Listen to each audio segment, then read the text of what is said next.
Greetings, everybody. This is Spirit of Thersites, and I'm back again to do another state officials tier ranking, where we look at the nationally relevant officials from a state and rank them from S to F based on the influence that they have on our national perception of legitimacy. That is to say, how much or how little do they make Americans believe in the system. If they are corrupt, they tend to do very poorly. If they represent something a little more genuine, they tend to do a little better. My co-host, once more, is Paul. Say hello, Paul. Hey, how's it going, guys? And we'll do what we've been doing. We will talk a little bit about the state. We'll talk about a few interesting past office holders. And then we'll jump in to look at these 5 individuals who represent the state currently at a national level. Any other thing we need to say real fast? Not really. I think that's about it. I'm ready to talk about cowboy country. Yeehaw! Big Sky country. Ranch Central.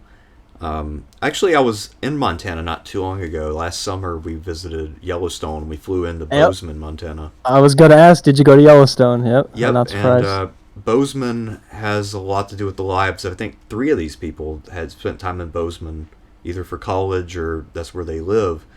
So how close is Bozeman to Yellowstone? It's the second nearest airport, and you can save quite a bit of money by going to Bozeman as opposed to the one that's closer. Interesting. And it's about an hour and a half drive or so from the Bozeman airport to West Yellowstone, which is right on the border of the park. A lot of driving out there, man. Big state, right? And like yes, none of the places are close to each other. None of the fun tourist spots are close. Well, when I was a kid, we also did a trip where we drove from Georgia to Alaska. My dad was in the Army and he got reassigned to Alaska, and we drove through Montana, most of the state, to get to the part of Canada where you connect to the Alcan Highway, which is this narrow, winding road through the mountains they built in World War II to connect the continental U.S. with Alaska. And there weren't even a lot of guardrails up on the sides of these steep-ass mountains. Oh, so Jesus. It was a harrowing trip once you got that far. But I remember Montana being pretty relaxed. Not a lot of traffic, lots of scenery. Yeah. I mean, we just talked about Rhode Island's got a little over 1 million people. Tiny, one of the smallest state, right? Montana geographically it is. Montana has almost the same number of people as Rhode Island, but a vastly larger state. Yeah, and only one single district. Yeah. Even Rhode Island was split into 2, but Montana is one single congressional district. Yeah, Montana is sort of like the bigger version of Wyoming. And by bigger, it's still pretty small in terms of the population density. Right, population, yeah. It is a more interesting state, though, I think. Safe to say. It's much more nationally relevant for reasons we'll get into. And it also is a little bit more competitive. While Democrats are definitely a disadvantage, they can and do win sometimes. Yeah. There has been, since the 80s, at least one Democrat in public office? Yeah, I think so. I mean, there was even a year where, I think it was 2008, in the gubernatorial race, they won 65% to 33%. So, I mean, once in a while, the Democrats can even win by a healthy margin. Most of the time, if they win, it's fairly tight. But to be fair, the Republicans usually don't get over 60%. So, I mean, it's still a fairly competitive state, which is interesting, given how hyper-partisan the country has become over the last 20 years. I mean, it feels to be swinging pretty hard to the right. I mean, Tester's still there, but it's from what I've heard, it's like back when when it was pretty cleanly evenly split, there were a lot of unionized coal jobs. And it was either, the more Democratic-leaning coal miners, and then on the Republican side, you had a lot of farmland, landowners that were farmers or ranchers, that kind of thing, and then a lot of rich transplants from other states. Yes. That were Republican-leaning, and that would come to enjoy the space and all the beauty and all the scenery and all the fucking cowboys and shit. I think there's a pretty. This is a thing that we see in Wyoming as well. You have a lot of wealthy people who come out there to own a ranch and to live the dream. Yeah, I mean, because they can go out there and be lords after making a killing somewhere else. And actually, we have at least one person on this list, the current governor, Gianforte, who basically did that. Yeah. I mean, what the other? All three. wasn't it all three Republicans? Fucking Daines is from L.A. Well, he was born there, but he moved there when he was 2. So I mean, I don't think that quite counts. He moved. He went there. He went there for college, I thought. Well, no, he was born in 1962, moved from California to Montana in 64, so that had his parents. Okay.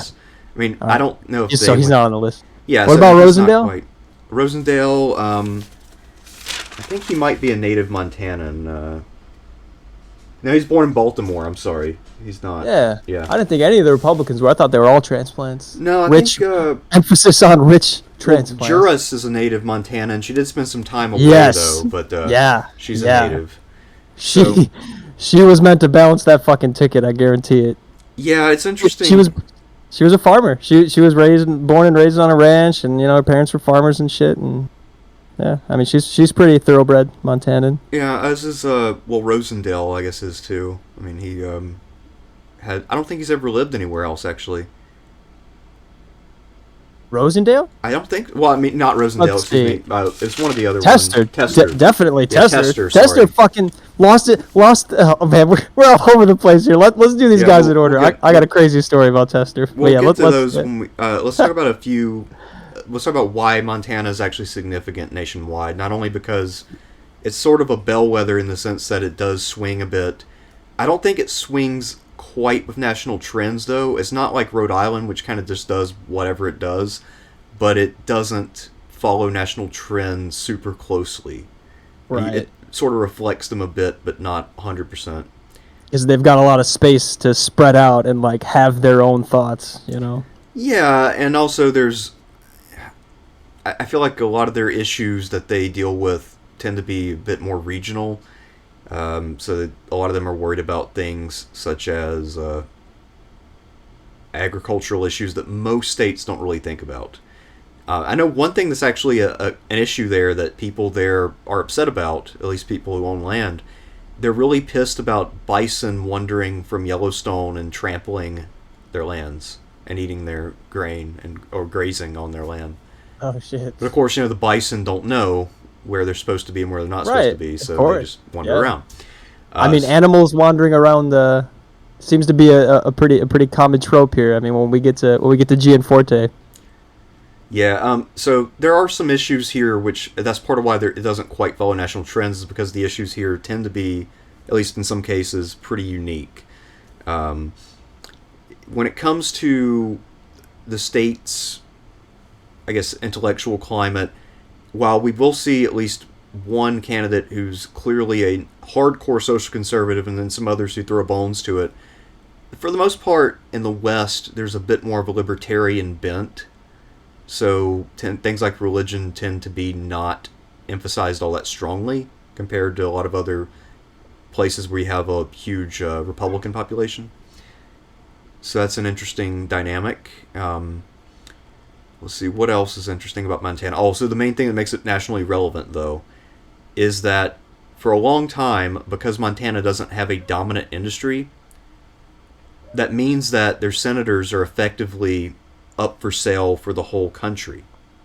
So Montana senators, despite the fact that they represent one of the smaller states in terms of population and wealth, tend to raise enormous sums. And in fact, one of the previous senators from the state, Max Baucus, who was a Democrat, dominated the 2000s in terms of fundraising, to the extent that he raised twice as much as the nearest member of the Senate.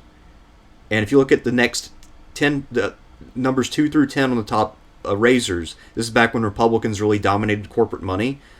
Not only was Baucus number 1, but he more than doubled the next person. And that's because basically Montana senators say we don't really have a lot of local interests we have to answer to. We will sell out to anyone, starting bids now. And we also don't have local industries that compete with whatever industry you are. So we'll take money from literally anyone. We're totally for sale. And start the bidding. Let's do this. And, so one of the elections, one of the more recent elections, Rosendale tried to oust Tester, and I think I gotta find this info. I think I read that it was the single most expensive Senate race. It was the most expensive race in Montana history. In Montana, right. It came close too. It was a pretty tight race. So anyway, with Baucus, his significance, because he tends to be overlooked now, but back when they had the Obamacare debate, Obama turned to a member of the Senate to write the bill and then try to get it passed, and the person he turned to was John Tester. Not John Tester, excuse me. It was Baucus, Max Baucus. So Baucus is the reason why the public option was never actually in the bill, because again, he just consulted his donors, and his donors didn't want the public option, so it was never on the table. So almost Obamacare, as written by Senator Baucus, basically became law, despite all of the opposition to various provisions. He got his way, and a lot of that is because this was the number one recipient of money, and the guy who was secretly the most powerful person in the Senate at the time. But he managed to keep a low profile. So a lot of people have criticized Biden by saying that Manchin's the real president. You could have easily made that critique of Obama in regard to Senator Baucus, and you would have been probably more correct. Baucus controlled what Obama could and could not do, especially when the Democrats still had the supermajority. Right. So you're saying that without not having the, removing the public option made it more of a toothless, less progressive bill in general, is what you're saying, right? Well, yeah, and he did also that because of his ties to the pharmaceutical industry and whatnot. And based on what Obama ran on and then public discourse at the time, you would think that in the Senate the public option was coming in out of the bill, but in reality it was never in the bill because the bill was written by Baucus. Right. And that's part of why Obama wasn't willing to push harder in order to fight for the public option, because he didn't want to butt heads with Max Baucus, who was the king of the Senate. I ask specifically because apparently the Obamacare backlash against Obamacare is kind of what pushed the more modern conservative wave in Montana. They hated Obamacare. And you're saying it was shitty because of this fucking guy from Montana to begin with. In a way, he removed the teeth from it. He made it a much less progressive thing, and Montanans still hated it. Yeah. Well, that's because the Montana Republicans did a pretty good job of demonizing it. And, I mean, Baucus, for obvious reasons, had no real interest in seeing it succeed. He didn't care about it. He just wanted to get money. So he created a corporate monstrosity, and somehow the backlash never came back to him. They just blamed it on the liberals rather than the conservative Democrats who are for sale. So, messaging-wise, Baucus won all the way around. And, by the way, you can tell how corrupt Baucus was by the fact that, unlike every other senator in D.C., his staffers actually stuck around because they knew it would be lucrative. And it's very rare in D.C., for those of you who don't know, for you to find staffers who are over the age of 30. Because most of them go there and they either go into politics or they get a job in industry. Because they use their connections to cash in. Baucus' staff, most of them, like his chief of staff would be in her 40s rather than the normal maybe 29-year-old chief of staff. And a lot of his other staffers were in their 30s. So they were sticking around because there was money and power. Whereas most senators, even people with a fairly significant influence, they get the fuck out to get money when they can. So, I mean, Baucus, his people, when they cashed out, they got rich immediately. This was not a career to build wealth. This was, you leave Baucus' office and you're a millionaire overnight. All right, so what happened to him? He's not there anymore. He became ambassador to China in 2014, and then, of course, because Obama left office and Hillary didn't get elected, that was it. But yeah, this man is very, very wealthy, and I'm sure he's lobbying. I don't know exactly where he's at now, but I think I looked it up a couple months ago. He's lobbying for someone or something. I don't know. All right. Anyway, he's rich. Well, fuck this guy. Yeah.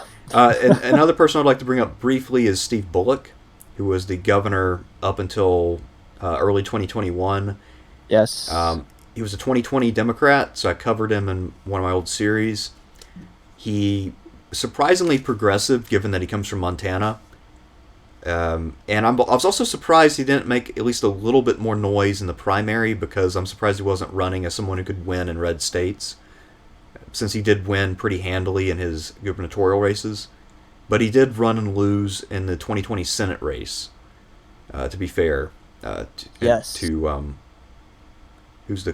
Daines, there we go.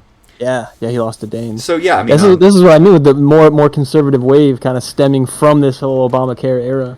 Yeah, and also Trump has caught on in Montana, despite I don't think he's called on as much as with some of the Republicans in other states, but I mean, there's still a sort of religion of Trump. Oh yeah, absolutely. I mean, Gianforte.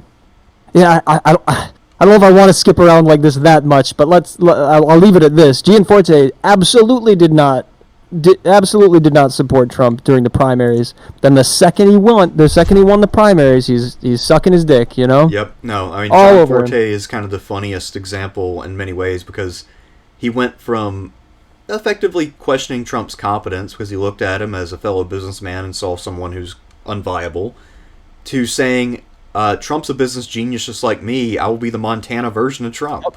Yep. So overnight, he flipped the switch and tried to ride the Trump train, and Trump let him. Trump has never called him out for this, at least not in a way that's damaging. I mean, Trump's actually gone stumping for him. Right. Yep. I mean, what order do we want to take these guys in? Because typically we go lieutenant governor, and then we move on to the governor. And we've already mentioned Gianforte 3 times. Yeah. So let's just quickly let's gloss over what's her name, Kristen. Yeah, because Juris is not too interesting. Right. Kristen Juris is the lieutenant governor. This is actually her first elected office. She is 66 years old, born in 1955. She grew up in Montana. She went to law school in Georgia. Then she worked as a lawyer in Georgia, moved to Oklahoma City, practiced law there, and then came back home in 1988. And she's been a lifelong Republican. She's a lawyer. She's active in a number of different things. So it's not like she was completely apolitical or anything like that, but she wasn't an office holder. And she decided to, she basically was invited by Gianforte to join his ticket for 2020. And there are reasons we'll get to why she was chosen. My suspicion is that the biggest one is that because she doesn't have a record, she has no history of controversy.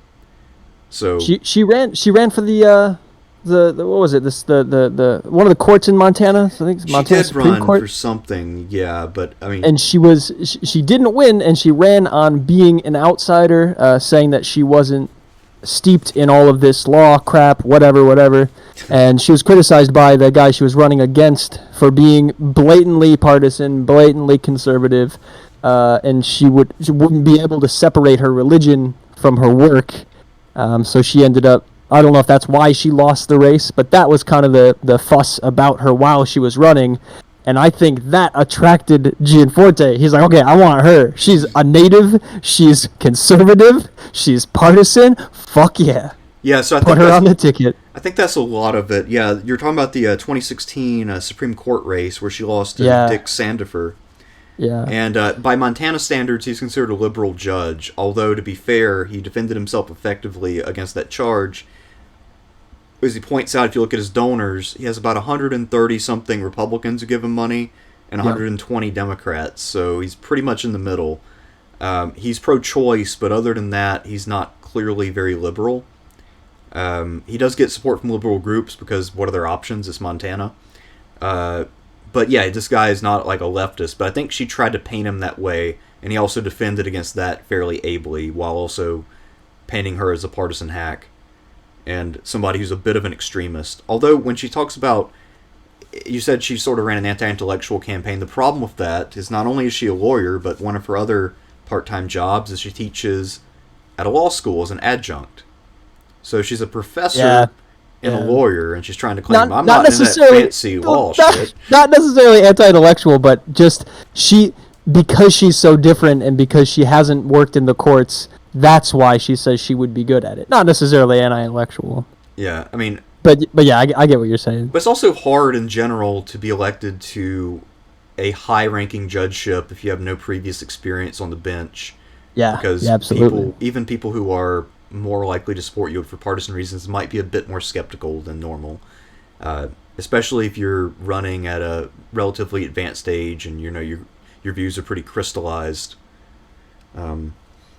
But I know I got a little clip heavy last month on Rhode Island, so I apologize to letter W. You absolutely have to play this. You could play 10 seconds of it, I don't care, but I just sent you something. Her brother is a country singer, and her brother, like a relatively, when it comes to Montana, a relatively famous local country musician. And make sure you play it. Make sure you play it so I can see it too through that one thing. Just copy it, paste it right. Pop up. Let's see. Okay.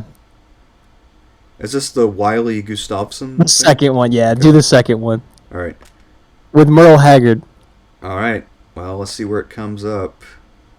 I have two I want to play, but I know we want to take it easy on the clip. So the first one was her and him singing together at a campaign event. So we're not going to play that one. Just trust me, this is Firefox, because that's my default. Can you see it? No. Okay. Ugly Girl Blues. Yeah, just pull another tab up next to the tier list thing. Let me just copy the thing, the URL, and I'll move it over the Chrome so you can see it. All right.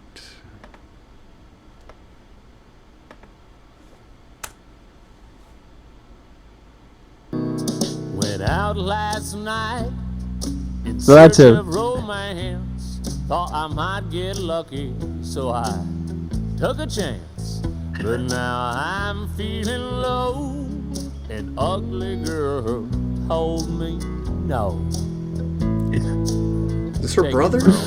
That's her fucking brother. He must be quite a bit younger. Sure, this is. Oh, this video's old. This video's old as shit. Okay, I was gonna say, yeah, because I mean she's in her 60s and that guy's clearly maybe 40 at most. Was that date say? Is it from 20 years ago? No, it's from 2020, the video, but I mean that when it was posted at least. And then 94 is when it originally came out. Okay, 94. Okay, yeah, that makes more sense. So yeah, he got rejected, but not only did he get rejected, he got rejected by an ugly girl. Oh man, that sucks. Let's write a country song about it.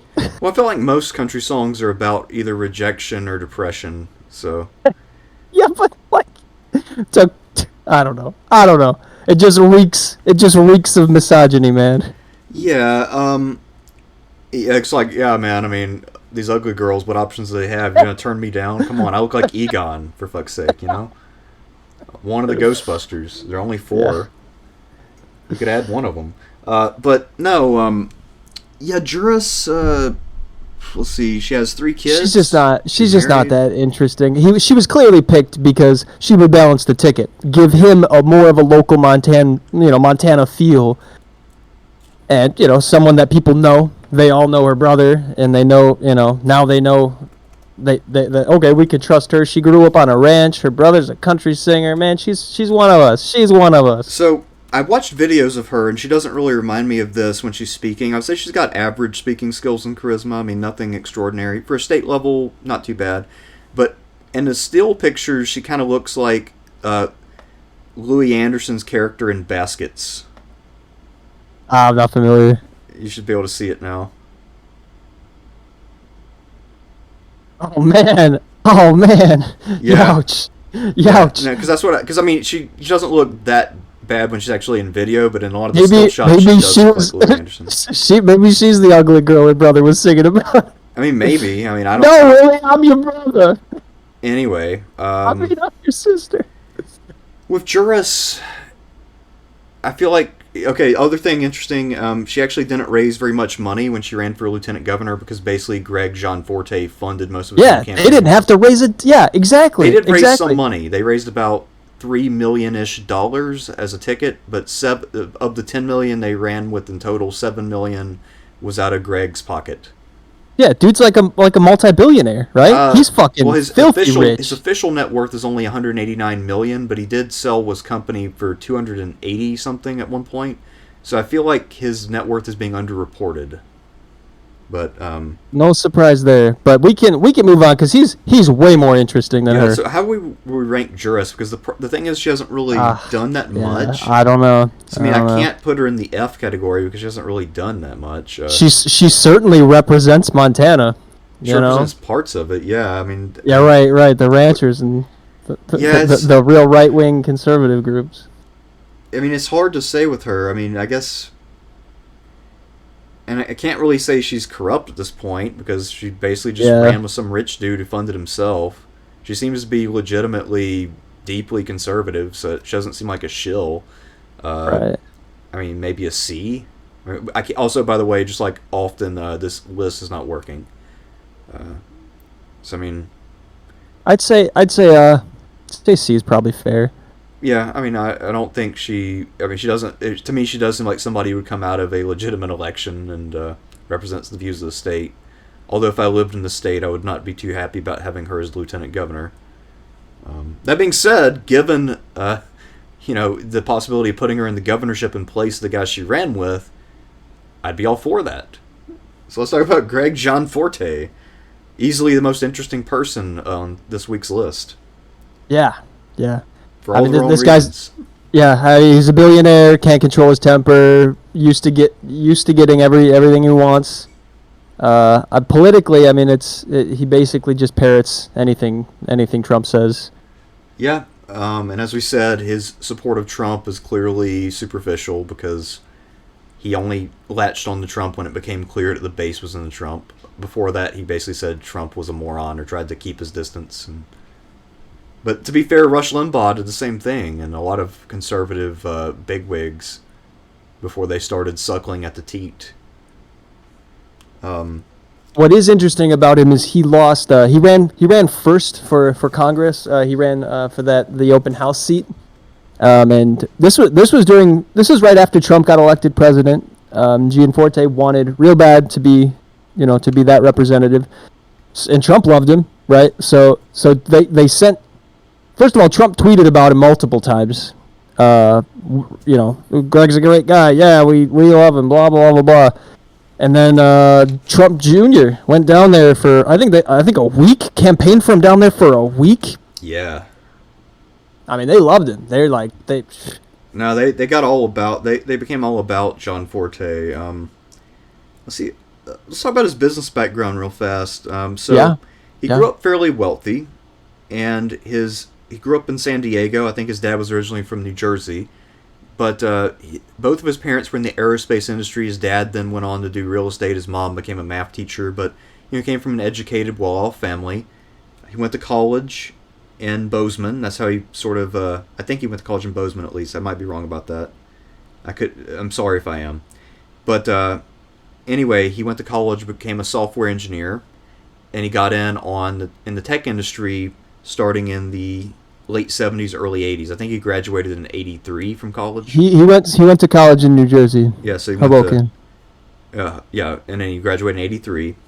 He worked for a number of firms. I'm trying to think of the one he worked for that was really well known. He left to start his own company, and he sold that company to McAfee in 1994. Then he moved to Montana in 1995, and he moved to Bozeman. His wife is a mechanical engineer, and together they founded a new company called Right Now Technologies in 97. And they rose to have 1,000 employees, so they were the biggest employer in the entire state. Did you mention that he sold the company to McAfee for $10 million in '94 before he moved? Pretty big. $10 million. But he not was as big fucking as the rich sum before. he's about to get. Well, right, but let's just emphasize he was a rich motherfucker He was when already he moved rich. to Montana. He could have just stayed retired as sort of a local landowning baron in Montana, never done anything else in his life, and still been set for a couple generations. But he decided, I'm going to found a new tech company. So he founded Right Now Technologies.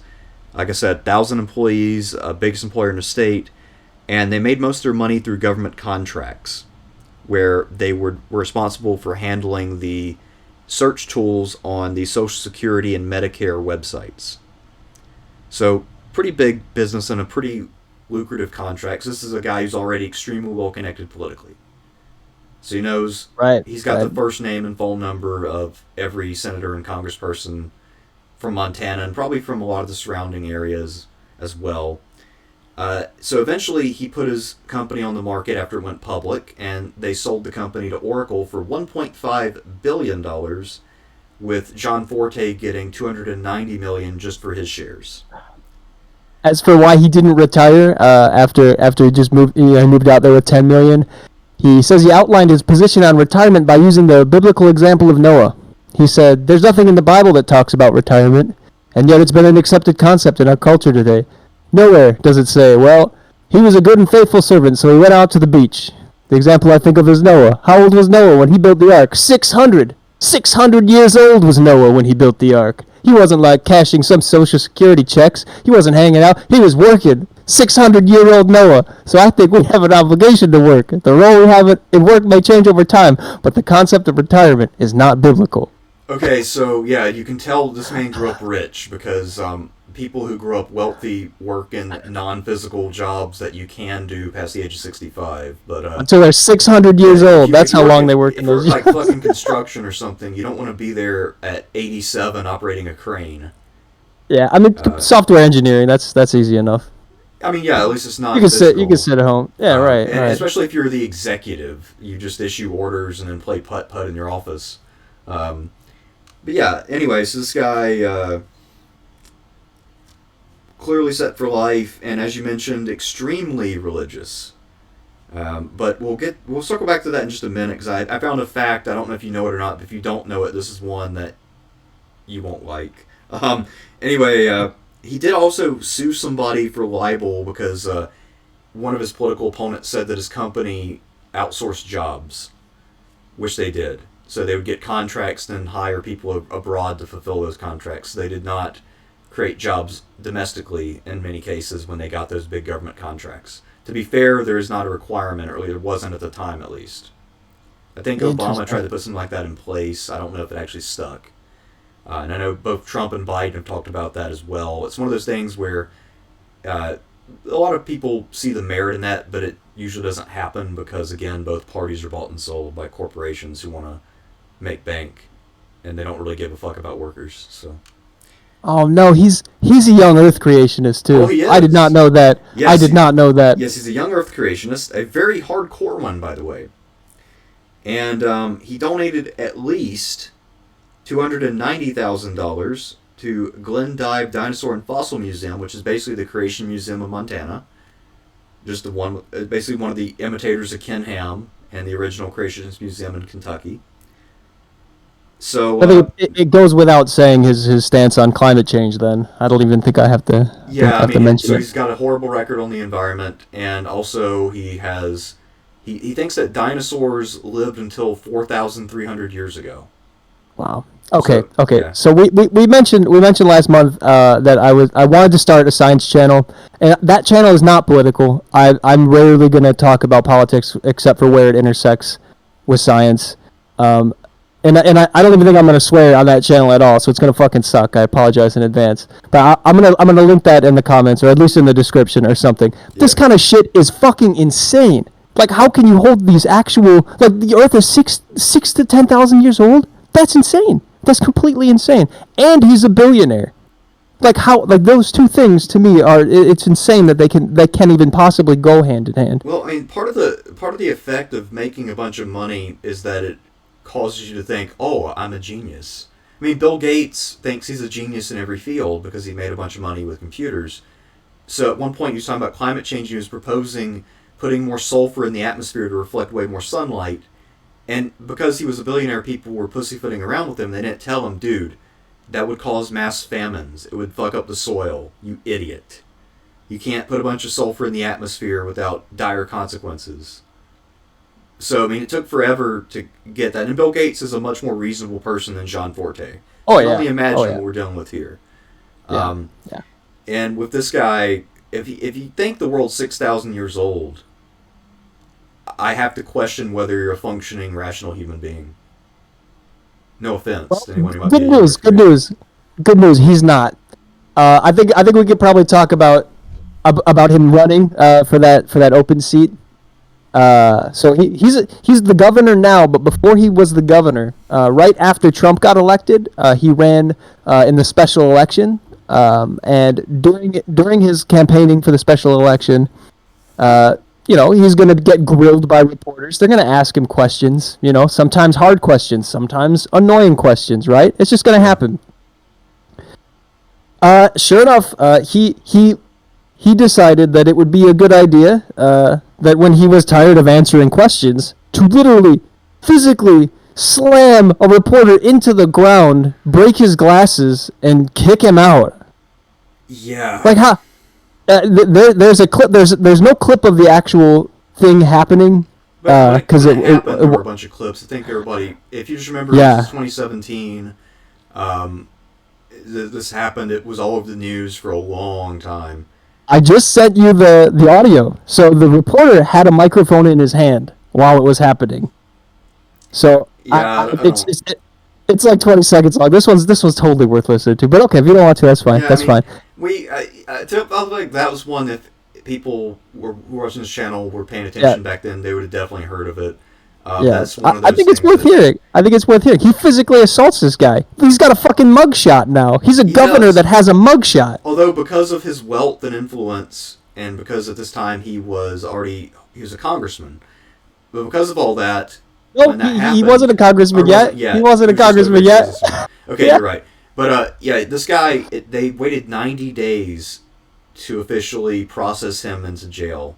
After this being filmed and recorded and witnessed by hundreds of people, at least live, not to mention all the people who saw the footage. He literally body slammed a reporter, beat his ass on stage, and it took 90 days for the cops to press charges. I don't think it was on stage. I think it was in his office or something. But Gianforte grabbed Jacobs by the neck with both hands and slammed him to the ground, then began punching him in the face, yelling something to the effect of, "I'm sick and tired of this. At no point, blah, blah, blah, blah, blah."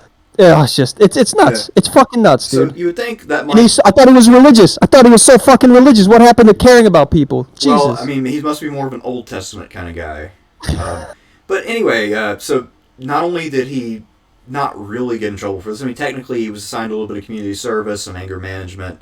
But I mean, we're talking about a slap on the wrist, and you'll be infuriated to hear the actual sentence after this eventually happened. Oh, yeah, I know. So 40 hours community service.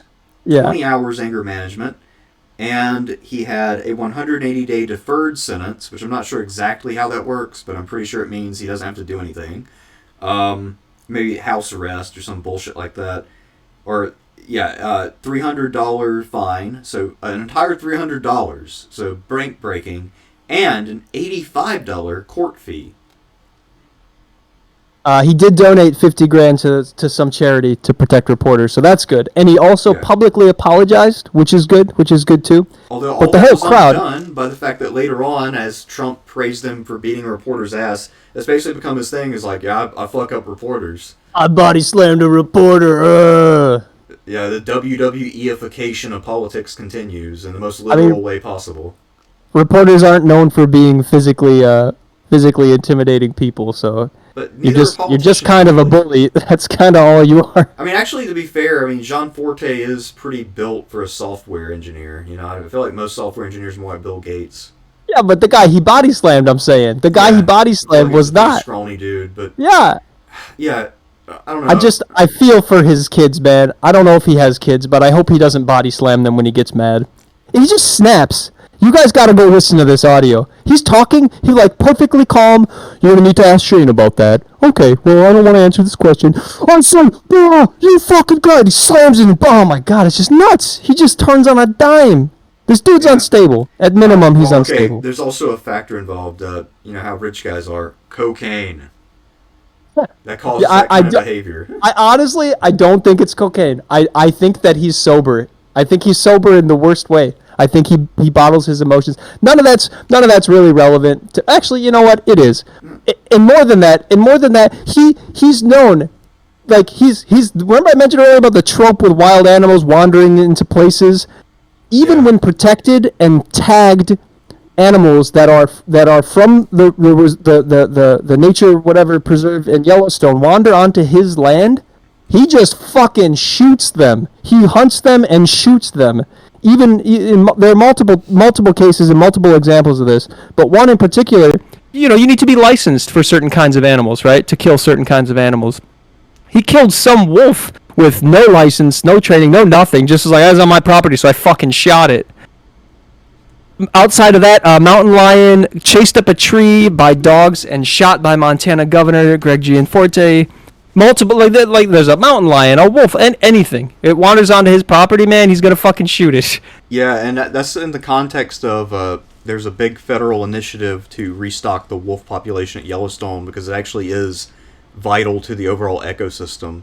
Because without wolves there, the caribou will overpopulate and then fuck up the foliage. And then that has a lot of downstream effects on the entire ecosystem, so...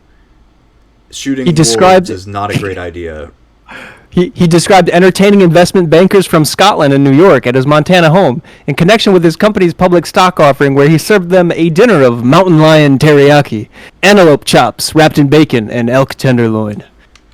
Yeah. This fucking guy. I don't... He's got honestly, the bloodlust. He's got the bloodlust. Yeah, between everything he said... Oh, also, another thing that's disturbing, so most of you understand FICO is pretty important. Whenever you get your utilities or you take out a loan for a car, whatever it might be, you have to get your FICO credit score reported. He was on the board of FICO for 4 years, from 2013 until he went to Congress. And when he was hired in 2013, he was given immediately 8,000 shares of the company worth $464,000. So this guy who doesn't believe in retirement, who has no regard for life, who will just haul off in his late 50s and beat somebody's ass for no reason. This guy was making decisions that impact how your credit score is assessed. I want you to think about that. And also, to circle back to him snapping and beating the guy up, it'd be one thing if he did that in his 20s, because, when you're younger, you tend to have a little less control. No. I'm not saying it's excuse at all. But I'm talking about, like, when you're older and you do that, that's when somebody really is fucked up in the head. I mean... When you're sober and you're at work and you do that? And you're nearly 60 years old. I mean, holy shit. Yeah. You gotta be psycho as hell to do that. So, but...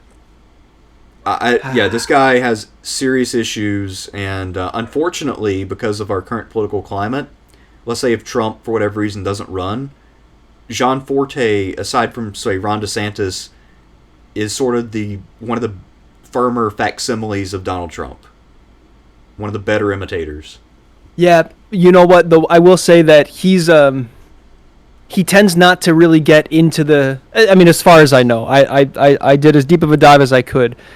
But he, like, the way that Trump lies blatantly, I don't think that this guy is quite along those lines in terms of what breed of shit they are, because he did apologize after. If you watch the body slam video after that, watch the apology video too, because he admits he did it.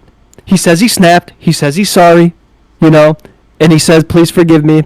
What I did was inexcusable, and that's step in the right direction, at least. Yeah. At least. Although, I mean, but it's still bad. Allowing other people to go around and brag about his deed and allow them to praise him when they introduce him as a speaker.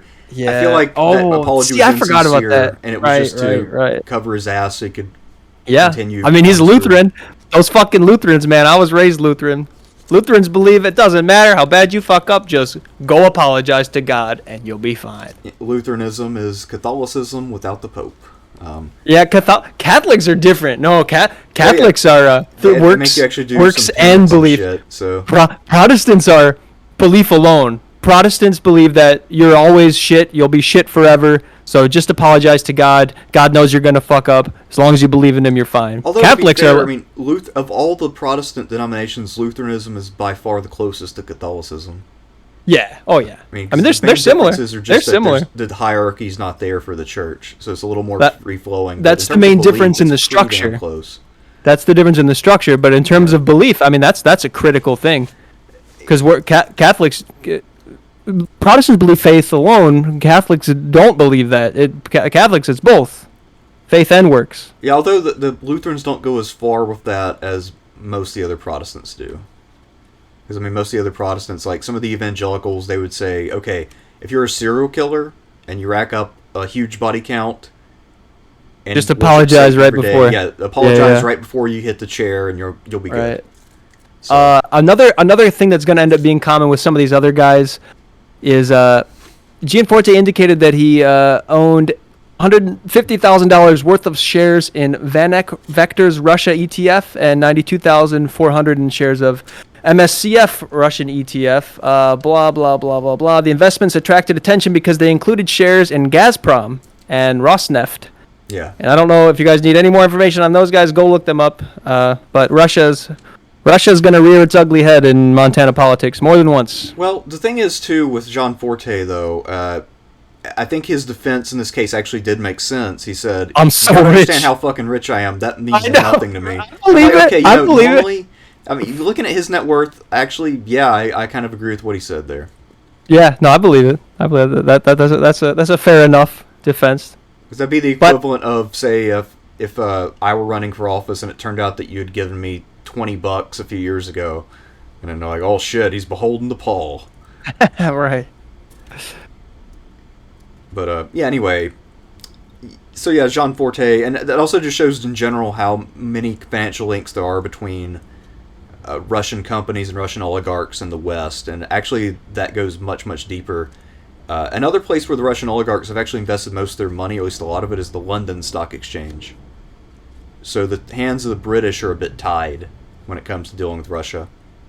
Ah, yep. So, All right, so he lost that he won that the congressional race, and then he moved on to become governor when, let's see, who was it that retired in order for him to take over? Let me see if I can find this.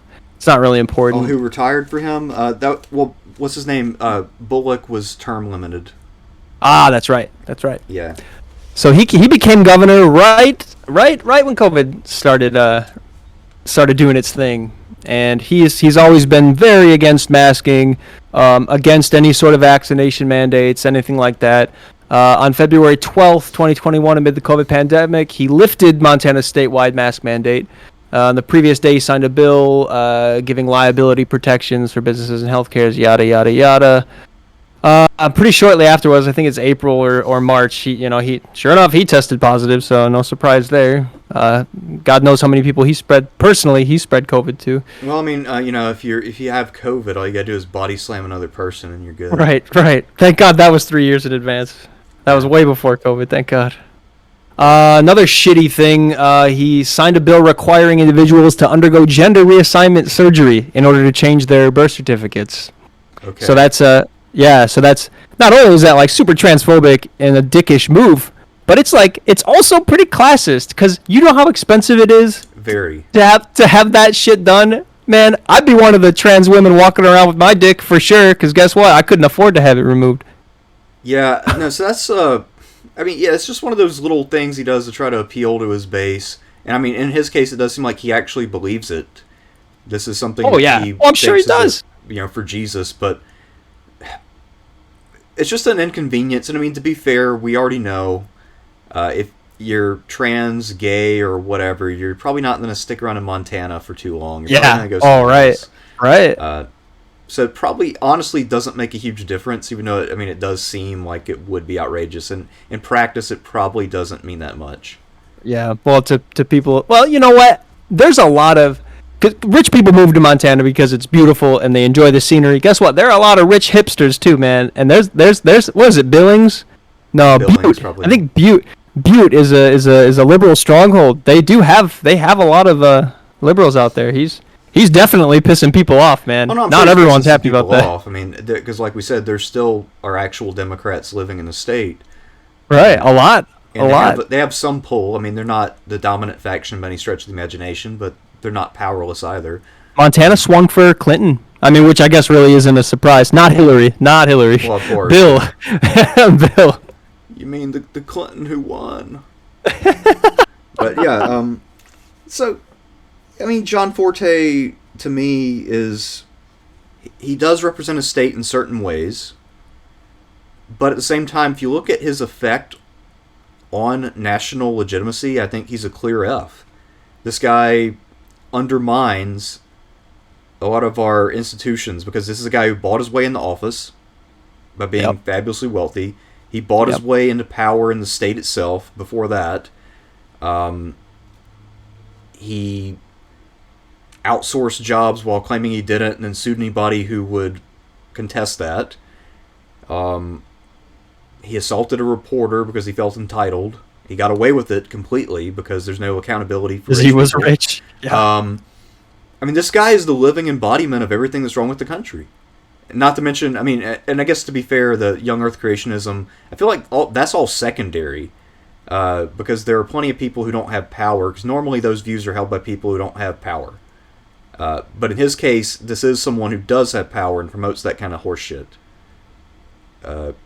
So all the way around, all he does is... Which just secures him even more, in the position. People are going to look that shit up and be like, oh, hell yeah. Oh, man, I love this guy. Yeah, so I mean, he's one of those billionaires who plays, I'm just a regular Joe. I'm ignorant as fuck and violent a little bit too.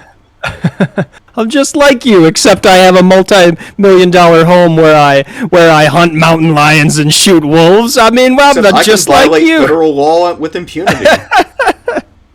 I have wealthy Scottish investors at my house and feed them elk tenderloin just like you. Yeah, who doesn't do that occasionally? No, I mean, this guy is the living embodiment, the personification of what's wrong with the country right now. Totally agree. There's so much more I want to say about this guy, but we've already almost spent an hour on him. Yeah, I mean, he's sort of like Mo Brooks. He is a bottomless pit. I mean, and of course, Mo Brooks has gotten himself back in the news even since the last time we talked about him. Oh, is that right? Well, he's just more sycophancy toward Trump. Nothing interesting. Just same shit, different day. I saw an even better, speaking of him, and by better I mean even worse, campaign video by a guy from Alabama. It was basically an attack ad on Mo Brooks, calling Mo Brooks not Trumpy enough and not a war veteran enough, not violent enough. I'll send that to you later, but it's just, oh my god, this fucking state, man. So if things were to keep going in the current trajectory, especially if presidents weren't term limited and Trump were younger, so he'd have more years left on the clock, if this were to proceed unabated, this sort of sucking up to Trump, eventually there would be a Republican politician who would offer to blow Trump and then take a secret video of it and leak it in order to show that he is the ultimate Trump cuck. That would eventually happen. Oh God. I don't know how many years that would take. I'd say if things could go on the way that they are right now for 10 years, eventually somebody would do that. I don't need that visual. Thank you. Yeah. Anyway, I mean, I think that would happen. But anyway, we can move on to the senior senator from the state. We got to cover Rosendale. No, we got to do Rosendale first. You want to do the at-large district? Okay. Yeah. Don't we always do the congressman first, right? Oh no, you're right. We do senators first. We can do it whatever order you want to. I mean, there's only one. Yeah. There's only one. Yeah, Rosendale won't take long. He's a little newer than the others. He is a Republican, took office in 2021. Before that, he served as state auditor from 2017 to 2021, and he was a Montana legislator from 2011 to 2017, divided between the House and Senate. So he's been in office for 10 plus years at this point, but comparatively, when we look at most national politicians, he's still pretty new to the job. Yeah.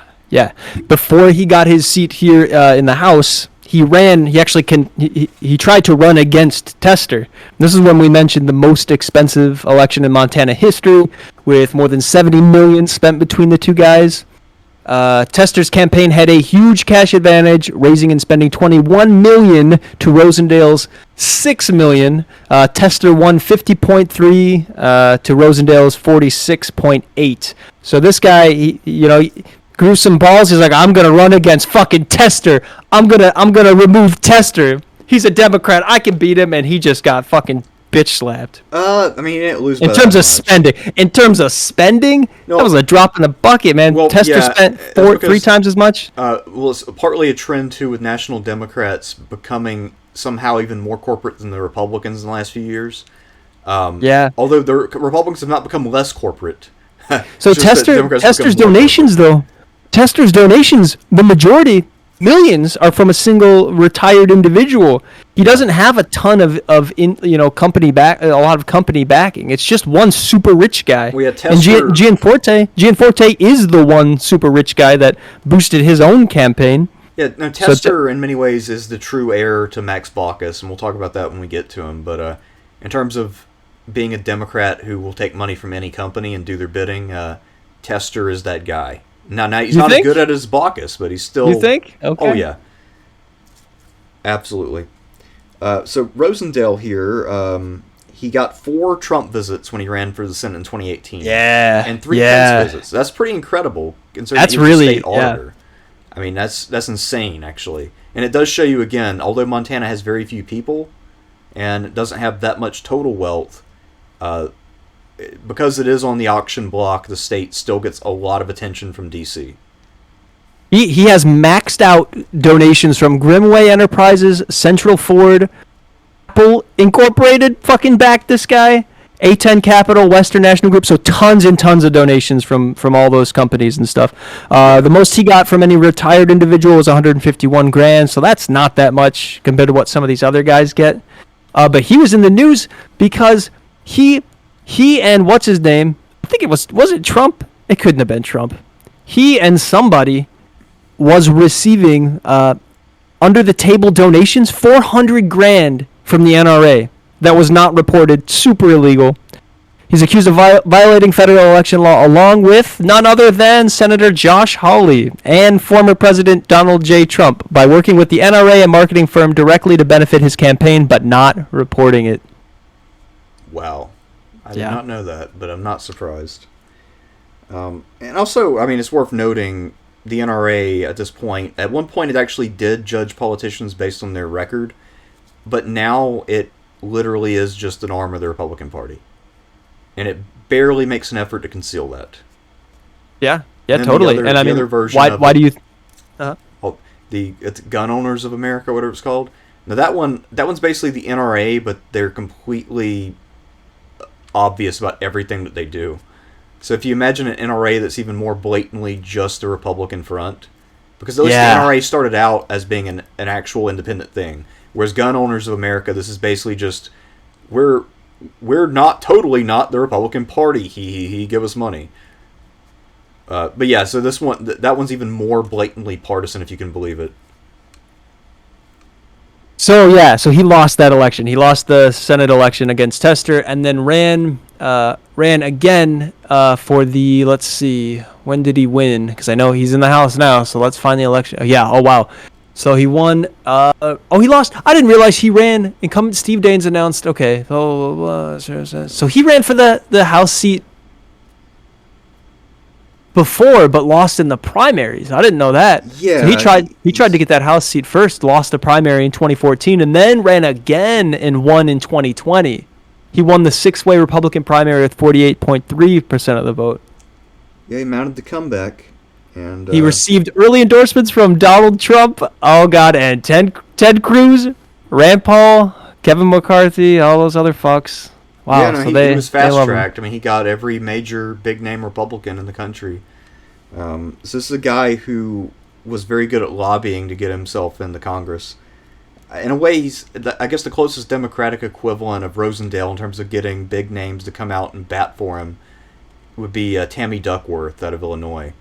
Because she's somebody who really struggled to get elected to anything, yet huge-name Democrats would come out for her every time she tried to do anything. So, I mean, she was very much a creation of the party. And in many ways, Matt Rosendale is that, but in Montana.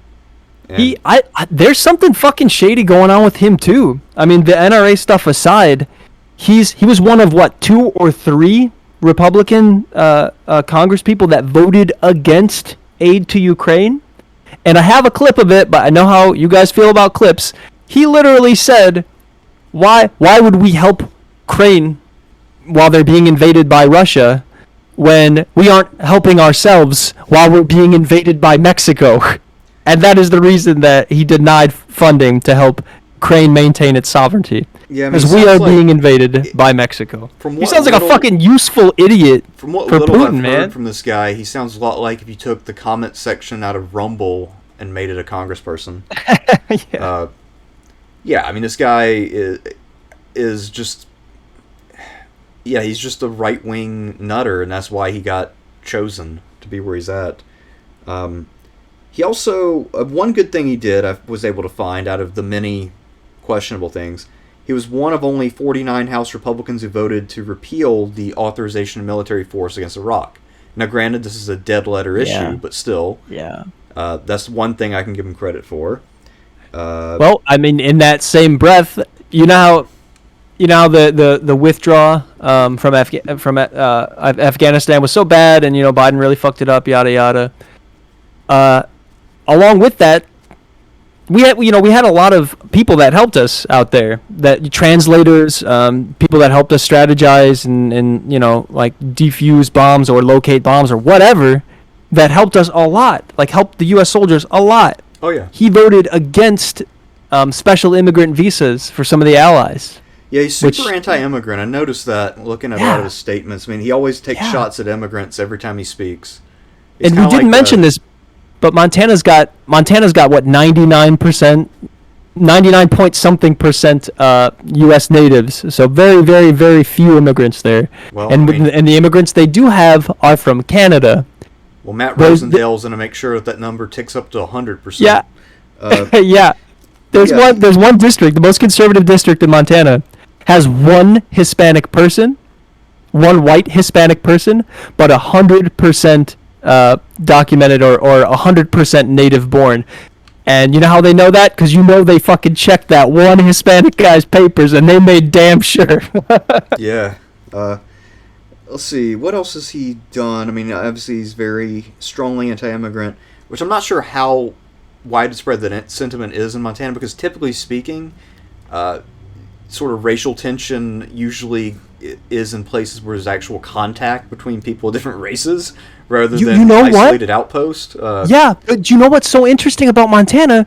They have a fuck ton of reservations, Native American reservations, like a lot of them. Yeah. Like there's a ton. And one of the tribes endorsed, I think, this guy. This fucking guy. Yeah. Yeah, I don't know. I mean, maybe he goes to them and works to get some pork barrel their way. Yeah, it can't be that hard. Yeah, I mean, there's no way that they know who he is and what he's doing, and then they still support him. There's just no way. Well, privately, though, and this is something that doesn't get advertised, because you think with Republicans, they usually talk a lot about family values and the Bible and all that. But you know which party the porn industry and the gambling industry both support heavily, almost overwhelmingly? It's the Republicans. And I mean, reservations, of course, usually make all of their money through casinos. Yeah, so yeah. Connection. 66,000 people of Native American heritage live in Montana. There's a lot of info here. The Blackfeet Nation is headquartered in the Blackfeet Indian Reserve. Yeah, really interesting stuff. Yeah. Also, apparently the Democrats have not found an anti-Rosendale candidate, because when he did raise money in 2020, he only had to raise $994,000.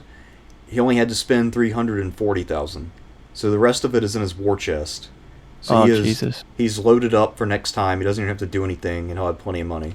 He could literally stop raising money today and easily win his next race, maybe 2 races in a row. Okay, he defeated the Democratic Kathleen Williams in the general election, capturing 56.4% of the vote to Williams' 43.6% of the vote. So this was a hell of a win. I mean, this was by a wide margin. Yeah, it was pretty solid. If anything, I think the summary on this guy is, if you are one of those people who judge, because there are people like this I've met, they judge Republicans' quality on how much they support Trump. I mean, this guy is the definition of a Trump sycophant. So if that's what you're looking for, now this is a 100% guy. Right. I think actually when he was in the Montana state legislature before Trump, he always got a 100% rating from all the conservative groups and a 0% from all the liberal groups. So I mean, this guy is the quintessential partisan hack. I mean, someone who makes no exceptions to partisan hackery. Almost everybody else has like one exception. This guy has none, except possibly for that authorization of force thing I mentioned. That's the only thing I could find about him that was a little tiny bit out of character. It's also important to note that he is a rich out-of-towner again. He was born and raised in Maryland. He spent his career working in real estate development, and land management. So another important similarity that I'm sure he stresses between him and Trump. Yes. He grew his family real estate business from a single 5-agent office into a full-service firm with 65 agents and 4 offices. They didn't move to Montana until he was, 40, 45, and already rich and successful. So another rich transplant from out of town. A lot of people in the comments always complain if we call someone or something racist. However, it is worth noting that real estate as an industry tends to be really fucking racist. Can I say xenophobic? Does that offend anyone? Because he's definitely xenophobic. Well, a lot of it is real estate agents are afraid if neighborhoods become diverse or if black people move in, the property value goes down. And I guess they wouldn't say this in front of you because of your partner's ethnic background, but if you're like a white couple and you go into a real estate office, the real estate agents will offer you the demographic info without being asked. Yeah, but she's one of the white Hispanics, so they wouldn't know. That's true. We wouldn't. They wouldn't know necessarily. You're right. I forgot about that. But yes, I mean they basically will just they'll try to steer you toward the white part of town. And it's not just that they're doing it for the money. I mean, a lot of people come to believe this because they make money doing it, so they really start to embody these, I guess, what you call values that they make money off of. So yeah, real estate, low-key, is one of the most racist professions outside of, like, the fucking slave trade. Yeah, I believe it. Before anybody takes that literally, I was clearly exaggerating for comedic effect, but... So the real estate thing really bugs me, because, that's literally what Trump did, and a lot of the accusations against Trump for laundering money for Russians was all through his real estate, all through the real estate transactions. So I don't know. I wonder, the things that he says are just too in line with exactly what Putin wants in a useful idiot. Like, and then to be getting secret money from the NRA, which is one of the organizations that Maria Butina lady, that literal Russian spy infiltrated. We got to think about it too, though. Putin, his party United Russia, is basically a right-wing nationalist coalition. So there's certain natural affinity, but ideologically, between Putin's brand of politics and the Republicans. So a lot of times, I don't think supporting the NRA or getting money from them secretly is all that suspicious in terms of Russian activity. Because, the Butina thing got exposed, she got deported, that's all over. Yeah, sure, the NRA, they basically want to propose legislation that sells guns. But to blatantly, openly push the narrative that we don't have to help Ukraine because we're being invaded by Mexico? What the fuck? Well, he's just trying to play, the immigrant card. There's a lot but for the purpose of not supporting Ukraine. For that express purpose. It's not the immigrant thing is secondary. That's just a convenient reason. With a lot of these politicians, there are plenty of people in the House especially, but also the Senate, who don't really have a foreign policy. I think that's something that I think a lot of times we give these guys too much credit for having actual views on certain issues. There are a lot of these people who do not have views on a number of issues, including some major things like foreign policy as a whole. And that's clearly not what butters this man's bread. This guy is there to hate Mexicans. I don't know. Yeah, fuck this guy too. I'd say he's an F. Yeah, I don't think he contributes anything of value. He's a party operative.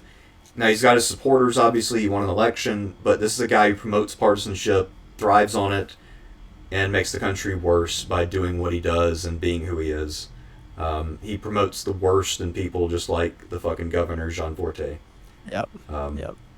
Anyway, now we'll move on to the senior senator from the state of Montana. If we could, just to illustrate the contrast, can we do Daines first?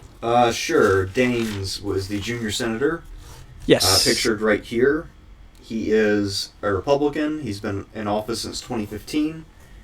He was born in L.A. in 1962, moved to Montana in 1964, so almost all of his memories would be in Montana. Raised in Bozeman, went to Montana State, lifelong Republican. Hardcore Republican, by the way. He was a Reagan delegate in 1984 as a very young man. I think he spoke, even. So that's... Yeah, he was very proud that his first vote ever cast was for Reagan. He loves Reagan. And he was the head of the Republican group at Montana State, where it's pretty Republican to begin with, so a lot of competition to be that in college. He was the state chairman for Mike Huckabee in 2008. So once again, you're talking about somebody who's probably aligned with the Christian right, because Huckabee literally ran on gay marriage and abortion, and at one point said, quote, "I don't care about foreign policy." So... Oh, man. Yeah, that's what we're talking about with Mike Huckabee. And Mike Huckabee's other supporters included Ric Flair and Chuck Norris. Oh, shit. Well, first of all, rest in peace to a fucking legend. Oh no, I thought you said Ric Flair. I'm sorry. I thought you said the guy who just died. Who just died? Scott Who Hall, just died? Razor Ramon. Yeah, Razor Ramon. Rest in peace to No, fucking no, legend. yeah, Okay, not so him. there's Not a him. literal. I don't know where it's at. I haven't seen this video in years, but there is a video of a parade where Huckabee's announcing his presidential campaign. He's riding in a limo with Chuck Norris beside him, and then Ric Flair is strutting and doing the woo in front of the limo. Oh That's man, an I might actual even video vote. that exists in the Might world. even vote for that guy. Oh Jesus. But anyway, so, and that's probably the coolest thing Mike Huckabee's ever been involved with, just while we're on that topic. But anyway, so Steve Daines, I got him a little confused with one of the other guys earlier, but he's the guy who worked at Procter and Gamble. So Yes. after college, he went to work for P&G. Yes. 13 years there. He spent 6 of those years in China helping to open factories there. So this is a guy who literally spent a large chunk of his career on outsourcing. And of course, he got hit for that later and tried to sue for it, because that's what you do when people find something damning on you now. You just sue their ass and tell them to stop telling the truth. He then joined his family construction business in Bozeman, which I guess must have been his dad's or his brother's. I don't know who owns it in the family. He didn't stay there long, though. He then joined Greg Gianforte's Right Now Technologies. Yes. And then eventually he decided that he wanted to be in Congress right now. That would come later. But before that, he was the VP of North American Sales and then Asia Pacific, because he had spent that time in China. And then he left in March 2012 to become a full-time candidate. He ran for lieutenant governor back in 2008 and lost. That was the year the Democrats won crushingly. Basically 2-to-1 ratio, which is pretty rare for Montana, needless to say. He won an open house seat in 2012. And he really wanted to be in the Senate, though, because before that he was angling for a Senate seat. But he lost his opportunity. He wanted to run against Tester, but another Republican announced, and he knew he couldn't beat that guy. So he ran for the House and won. And then as soon as Baucus retired in 2014 to go become an ambassador, he put his hat in the arena for that. And he got lucky because at first it looked like the Democrats would hold the seat because Steve Bullock appointed his lieutenant governor, John Walsh, to the seat. So that would make him the incumbent, give him an advantage. But instead, John Walsh got caught in a And the fucking scandal. for his master's thesis. Yeah, at Dude US plagiarized Army War part of College. his master's thesis. Yeah, what an idiot. I know. It's also such a minor scandal compared to most of the scandals that we talk about. That's fair. That's fair. I mean, it's such But small potato shit. it basically handed the election to Daines. Yeah, it basically handed it to him. So Daines now had a huge advantage, won handily, and then got reelected in 2020 with 55%, which is solid, especially considering he's running against Bullock. And Bullock was probably the most popular Democrat in Montana right now, I'd say, other than Tester. So, yeah. So he's pretty well established now. Yes. Let's see. He got outspent pretty badly in 2020, 82 to 63 million. But again, those are huge fucking numbers for a Senate race. I got to emphasize that because there are a lot of Senate races where a lot of money is spent, but this is Montana. 1 million people live in the state, and this is still one of the most expensive races in the country. Yep. This state is on the auction block. I cannot emphasize that enough. That's why so much money gets wasted in these races, to win the votes of a handful of people. Apparently, if you won by, I think one of the races somebody won by 15,000, and they were talking about it being a borderline landslide. So I mean, you're talking about the cost per vote in Montana is fucking outrageous. So his top donors, he got $22,975 from, what's that, Charles A. something and Sons. I can't read my own writing. By industry, retired, which usually means rich individuals. It was his number one donor. He also got money from Republican conservative groups, real estate, securities and investment, and healthcare. Of course, securities and investment, they don't want Wall Street to be regulated. Real estate, they don't want a lot of public housing. That's why we haven't built much recently. So whenever you see real estate donations, that's what it's for, is to prevent the building of public housing. And then healthcare, when they donate, it is typically to prevent any kinds of reforms to actually help people. So. Yeah, it looks like his top contributors, I mean, 20 grand, 9 grand. but he's got 30. He spent 33. What is it? No fucking way. 33 million, and he's nah. It says his top industry is from a retired individual for $8,338,000. The top industry was from retired. Yeah. Wow, Jesus, that's so much fucking money. Yeah. It's a crazy amount considering, again, I mean, you're talking about spending thousands and thousands of dollars per vote. It's nuts.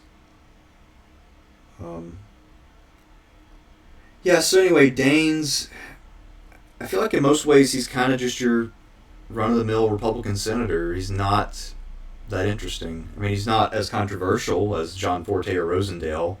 Right. Yeah. He's just kind of a generic Republican senator. Definitely no extreme stances on Ukraine or anything like that. Gun policy, you can pretty much what you would expect from a state that hunts so much. A couple interesting things, at least one.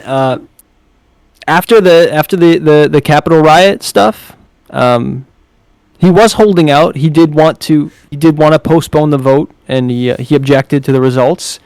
But then after the riot, he said, "You know what? Fuck this, guys. I can't believe you did that. This is way too violent. You know, y'all need to learn how to act." And he voted to approve the vote after he saw what happened on that day. So I thought it was pretty interesting. I mean, it's too little, too late. But at least he wasn't. You know, at least that wasn't the hill he wanted to die on. He realized, he's kind of shocked back into reality. He's like, "This is fucking real. You know, this is bad." So he ended up. He's one of those guys who might get primaried because of it, though, because I know Trump is very vengeful on anybody who didn't back him all the way. Oh yeah. Although he did support the big lie up until that point. Yep. And I know his colleague John Tester hit him on that. So now I guess they're not on speaking terms. Well, I mean, what are you gonna do? Yeah. An interesting thing when Kavanaugh was being confirmed. The vote was really close. Kavanaugh got confirmed 50-48. Daines was not present for that vote because he announced he'd be walking his daughter down the aisle for her wedding. And when Gianforte heard this, he said, "Dude, you can't miss this vote. This is too important." He offered to fly him on his private jet all the way to D.C. in the event that he needed to secure the vote for Kavanaugh. So, just thought that was an interesting little nugget. Yeah. Like, shows the interplay between these rich guys and, like, you know, how they can pull the strings that they need to pull to get the shit done they need to get done. Obviously he has a lot of links to Gianforte. I think there might have been some tension over that libel suit, over the outsourcing issue. I don't know exactly, but I do feel like there was some controversy where they had a bit of a disagreement as to the degree to which jobs were outsourced, or what their sort of line was about why it wasn't outsourcing. So there actually was some tension between Daines and Gianforte over that. But I think it was mostly a behind-the-scenes thing, kind of on the rumor level. He supported the Muslim ban. I don't know if you guys... I'm sure you guys remember the Muslim ban. He supported that. He opposed DACA, the Deferred Action for Childhood Arrival recipients. Yep. So, I mean, still pretty xenophobic, still pretty anti-immigrant, but... Yeah, I'm looking for... It's pretty typical, unfortunately. I'm looking for the January 6th stuff because I thought what he said was pretty interesting. I wanted to find his actual words. I think he went on the news. I remember seeing him come on. That was the first time I'd heard of him, actually.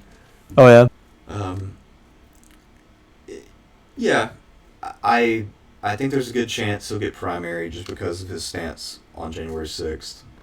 Oh, here we go. Yeah. Before the 2021 United States Electoral College vote, said he would object to certifying the electoral count. But during the Capitol attack, so during the actual attack, he tweeted, "I condemn any kind of violence and intimidation. This is absolutely unacceptable." Daines changed his mind on objecting to the certification after the attack. He called it a sad day for our country. Well, yeah. So maybe not an F for this guy, but a D or an E I think might be appropriate.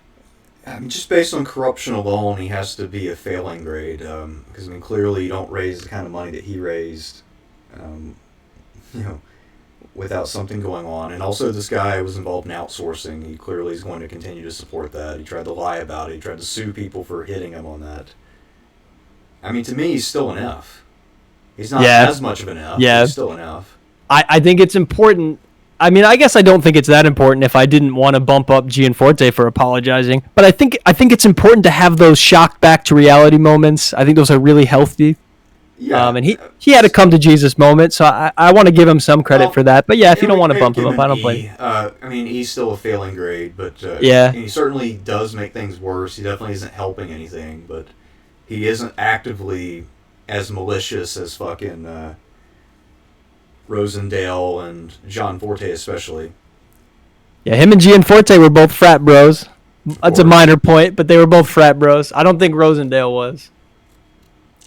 I'm pretty damn sure Tester wasn't either, because Tester's kind of a homebody from what I gather. Yeah, he doesn't seem to leave town very often unless he's going to DC. Right. Where when he goes to DC, he brings his own meat, his own Montana meat. Oh yeah, I forgot about that. Yeah. No, he's sort of a definition of a townie in many ways. Yeah, and I mean, I think the reason that he appeals to voters in Montana is because he's also a farmer. His family owns a farm. He still, lives on it. Like I said, he brings his own meat with him to DC. He's got a similar appeal to what's her name to Kristen Juris. Yeah. To me, John Tester is sort of the master of state identity politics. When he was 9 years old, he lost most of his left hand in a meat grinder accident. He was 9 years old. Fuck. This guy's nuts, man. He's got battle scars. Not to mention he's been pretty narrowly defending his seat for the last 3 elections. Yeah, so 2006, 2012, 2018. And he's from he's from Havre, Montana. He went to the University of Providence, which is in Great Falls. He got a BA in music and actually taught music in school for 2 years. He was a music teacher, which I'm sure I know because he's missing fingers on his left hand. What instruments did he play? I'd love to see that. He must be really good if he can play it with missing fingers. I mean, that's actually pretty impressive. Yeah. Yeah.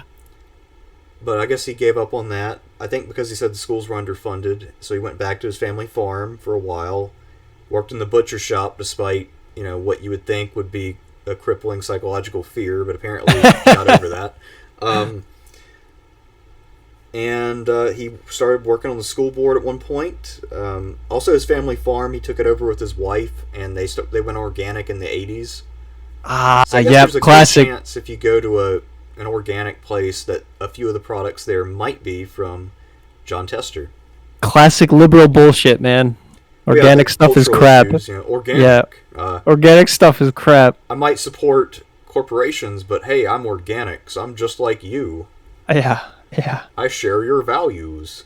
I like to let crops die due to pests and shit. I don't care. So he was on the school board. He went to the state senate in 1998. And this term limited, so he had to leave. But actually, it looks like he had more success there than anywhere else. He was actually pretty productive legislatively. So at the state level, he was able to do a drug benefit program. He promoted renewable energy. Yes, but still we haven't mentioned that. We haven't mentioned that at all. So Montana. So coal in general, one of the main and largest coal producing mines. Let me see if I can find it.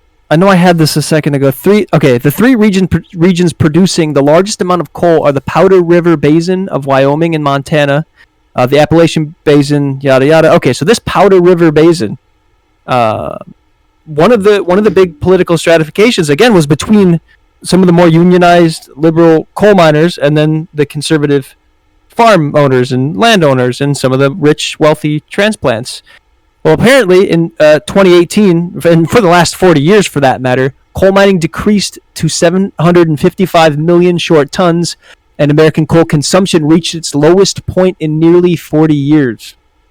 So in 2017, U.S. coal mining had increased to 775 million short tons, and in 2016, U.S. coal mining declined, yada, yada, yada. Okay, so basically, coal jobs are dying, right? And this is negatively affecting politics in states like Montana that have a lot of coal mining. So it's actually huge. This renewable stuff, for him to be trying to pull that kind of stuff to the state is huge, because the people are so used to working in the energy sector, and now that coal is dying, I mean, we're just not pulling it out of the ground the same way for a lot of good reasons, I'd argue. Yeah, but it's tragic. Honestly, that's becoming harder to get to.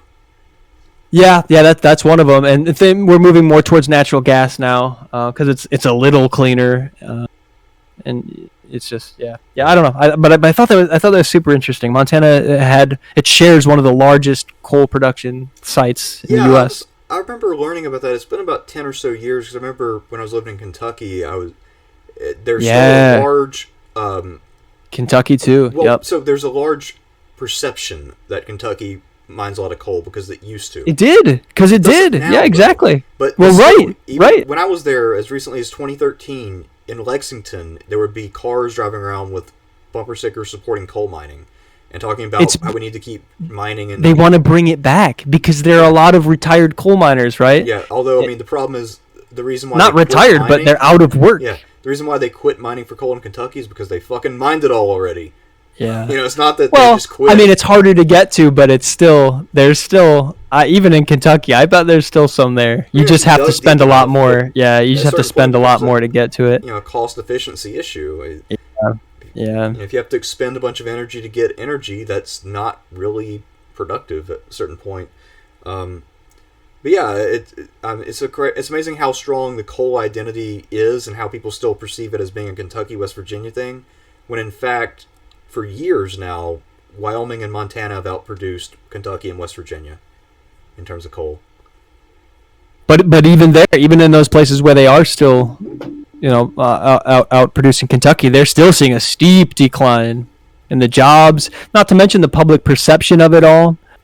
I personally, I think nuclear is a great direction to go in, and most states have nuclear reactors, but a state like Montana that was so, they're one of their bigger sectors was coal. They don't have a single nuclear power plant. They don't have a single one, but they have multiple nuclear bomb facilities. They house a lot of the nukes for the U.S. And it's not only that they house them, but they're in like disarray. And apparently because we have nukes, we never expect to have to use the nukes. We just have them. They're more of a deterrent than anything. Look it up. It was in the news a few years ago. They were in Montana specifically. There was a group of workers at a nuclear power plant that didn't know the answers to quizzes, to these important like certification tests for being the workers at the nuclear arsenal site. They were texting the answers to the questions to each other because they didn't know them. Yeah. Which is just nuts. It's a really sad story. And also, while we're on the topic of nuclear, I didn't know this, but apparently there was a plane carrying 2 nukes flying over one of the Virginias that blew up midair, dropped both nukes, and they both plummeted to the ground and by some work of God miracle did not detonate. But we basically nuked ourselves. This happened and a few times, yeah. Yeah, we didn't get to mention it, but Daines was one of the people pushing for never closing any nuclear facilities and ensuring that they never be closed indefinitely.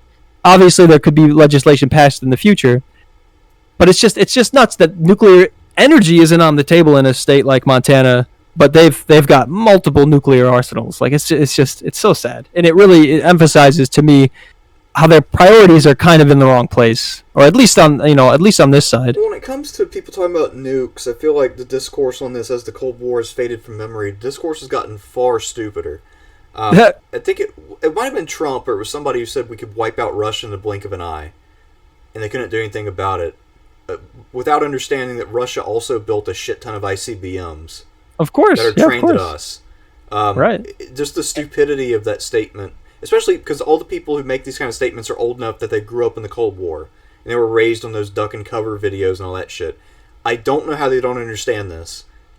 I don't know if they're playing dumb or whether they forgot somehow or mutually assured destruction is a thing for a reason. Yeah. I mean, that's what's gonna happen if you know, if we get to that point, God forbid.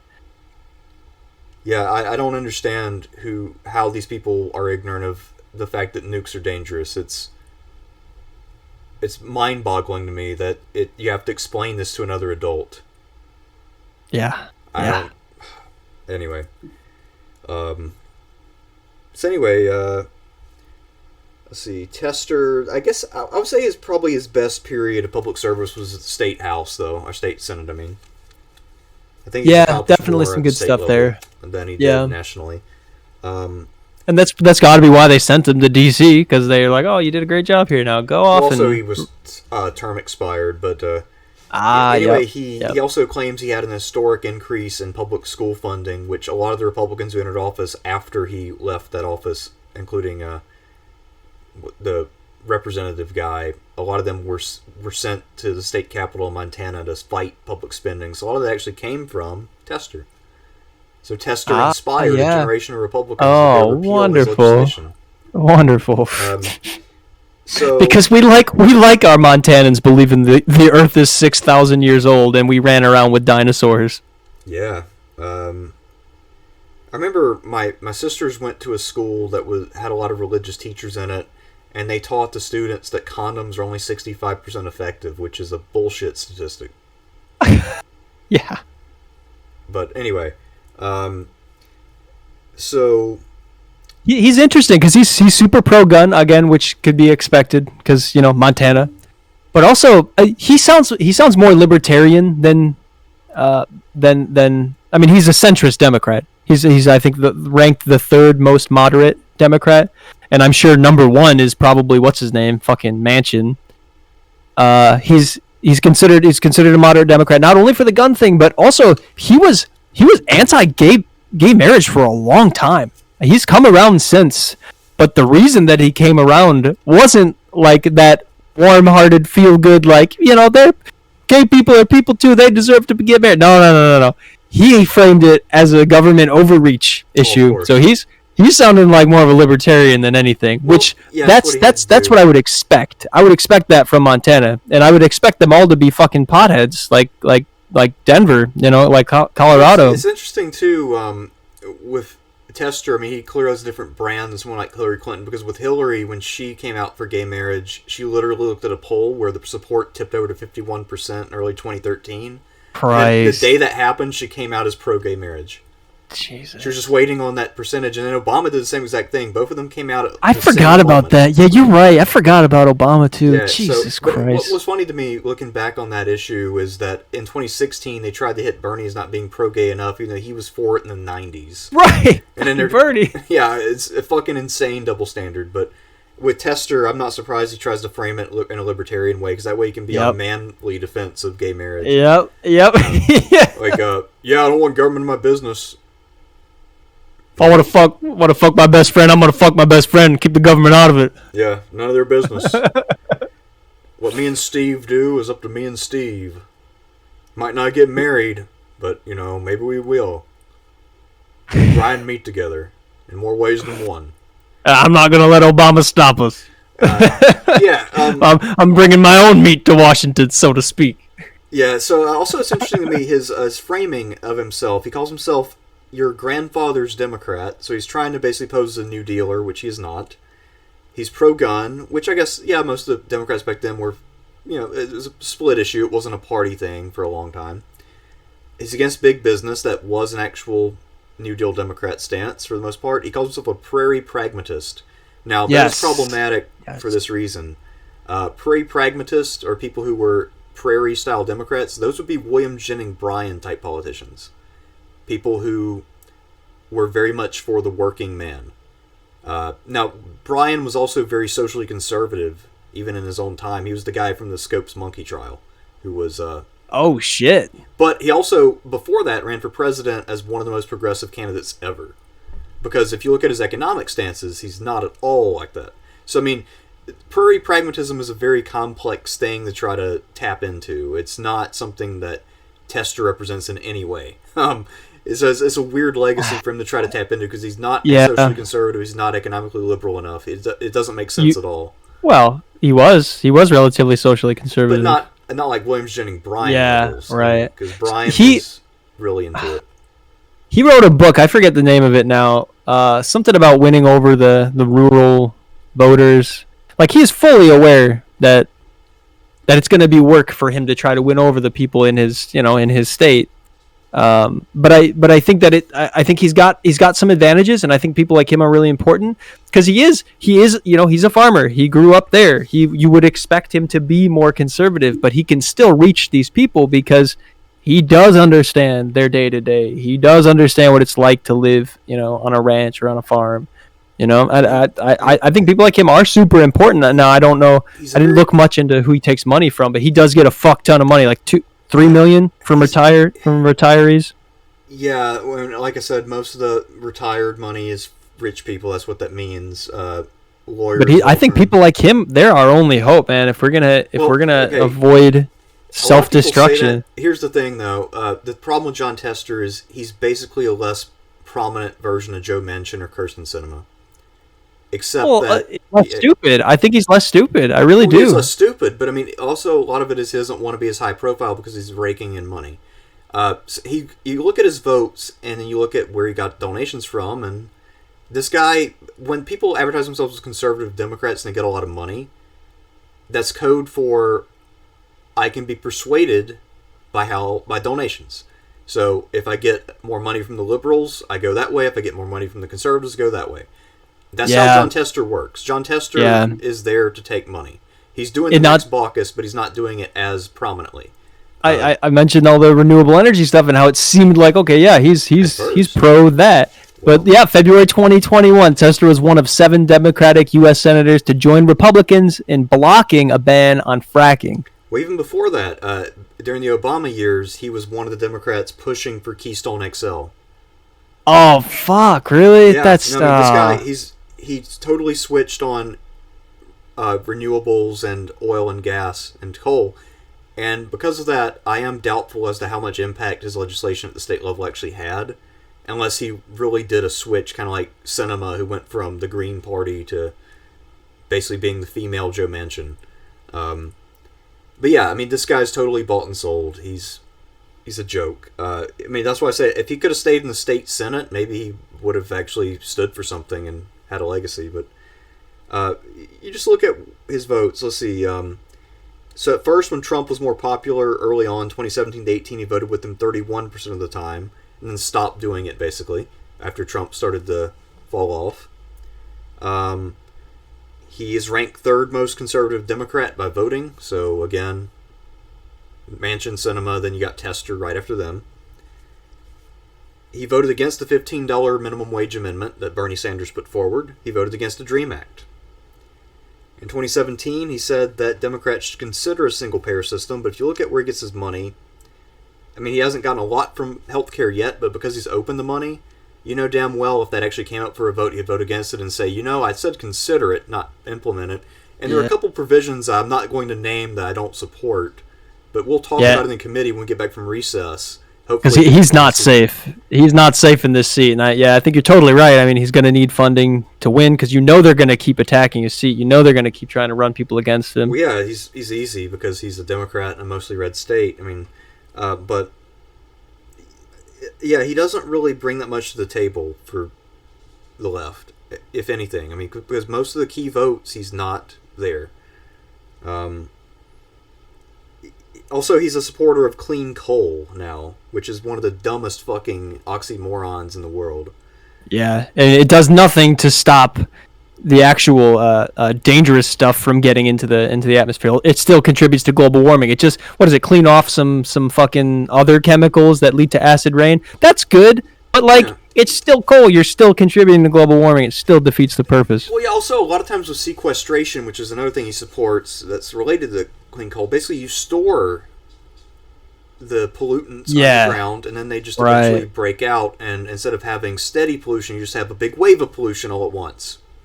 So, but way down the road, right? Yeah, I mean, it doesn't really change anything. It's not clean. It's just delayed pollution coal. So it's Yeah, It's I mean, bullshit. it's tough. I mean, if you look at the breakdown, I mean, if you're talking about wind and solar and hoping that they take off, they're contributing minuscule percentages. I mean, I'm with you. I'd love to see that shit take off before, before clean coal or anything like that. But I think our only hope is nuclear. Period. I think that's our only hope. If we're ever going to become energy independent, that's it. Well, that's actually, what we got. One thing I'd like to see happen, and I think it is doable now. A part of the problem is I think China produces all the solar panels, but we need to do this before things get bad with China. Order massive numbers of solar panels for every house in America. Yeah, I mean, you could definitely get away with powering your home off solar. You'd need some pretty damn big batteries. And in terms of China, it doesn't end at the solar panels, man. You gotta they have a not probably not a monopoly, but pretty damn near a monopoly on the production of lithium, which is really important. Those lithium ion batteries. So you're not going to be able to store any of that solar energy without China. So just while we're on the issue of China and trade a little bit. I think the pandemic really revealed that globalization was a massive mistake in terms of really just specializing and letting whole areas be the only producers of major products for efficiency's sake. Yeah. Because if you're cut off from trade because of, say, war or a flood or a pandemic, you're fucked because you depend on other places for major vital things. So we need to set up factories here. Now maybe they don't run because they're not efficient, but they need to be in place in case. Yeah, that's interesting. That'd be an investment I'd make. Just make empty factories that have machinery in them and are ready to start producing things we need in case things go south with China.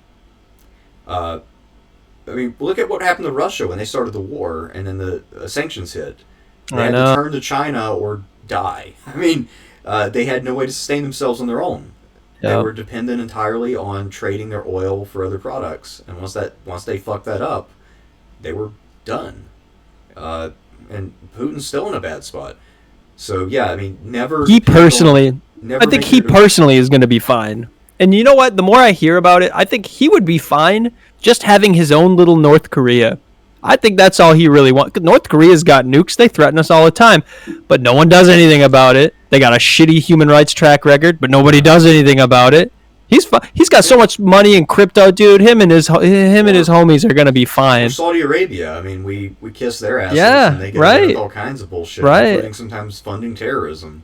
Or bombing the Yemenis. That's what I mean, man. We just gotta we have to not be beholden. We have to produce our own energy. We have to become more independent. I totally agree. And part of it is just, again, I'm much more. I'm not in the free trade at all. I'm much more of a protectionist. But a lot of it is, if the trade network falls apart, your entire society might collapse, and that's to an extent that's kind of what happened in the Bronze Age collapse. Because people became a little too dependent on trade networks to get important stuff. I mean, trade is a good thing for efficiency's sake, but there have to be some limits on how much you rely upon it. And I think the pandemic has really revealed that. Yeah. I got on Ancestry.com, and I found out I'm super Irish, right? Like, I think it's the majority. I'm 40% Irish. And this whole talk is reminding me of the potato famine, right? And how they grew a single crop, they never rotated, and there wasn't a whole lot of trade of goods. I mean, maybe there was a little, but still, when this weird protist, it's like a fungus-like protist. I might make a video on this because I thought it was super interesting. It started spreading through like wildfire through potato crops, and 25% of the population died and starved to death. In some areas, as much as 67% of the population died or had to flee to survive. Yeah. It's just nuts. Yeah, over-reliance on a single crop is a great example of something that's analogous to over-reliance on trade. And it was not only that, there were a bunch of absentee landlords that would have these middlemen that wouldn't even be present. The people who owned the land were in Great Britain. And they would send these middlemen to go collect the rent and enforce the rules and yada yada. So it's just, I don't know, it's nuts. Not to get too far sidetracked, but that sort of middleman real estate thing, that's going to come back here in the U.S. in a big way. It's actually starting right now. That's why a lot of housing prices in random states are going way the hell up. because there are Wall Street firms using proxies to buy up massive tracts of real estate. Yeah. Yeah. And then, you can't really get in contact with your landlord because there's a corporate bureaucracy. Yep. And in my experience, I don't give a fuck what anybody says. Corporate bureaucracy is 10 times worse than government bureaucracy. Absolutely. And government bureaucracy is terrible. So, corporate bureaucracy is that much worse. Have you ever tried to get in touch with your cell phone company if something's wrong with your plan? Holy shit. Dude, this reminds me. I'm sure some of your audiences have heard of Mr. Beats. He's a YouTube content creator. He did a thing where he called every U.S. senator. So I sat around and I listened, and I went to the when he was calling the Montana guys, right? And the Montana guys, Daines, somebody answers. He doesn't call himself an aide, but he says, "Oh yeah, absolutely. Oh, that's great." Well, he asked about I think it was the Freedom to Vote Act, because this Beats guy, he acts like he's super neutral. He doesn't want to talk about politics, but he thinks that the Freedom to Vote Act is really important. So he called every senator and asked him about that. He calls Daines, and they get some guy that's like, "Oh, absolutely, yes, let me transfer you."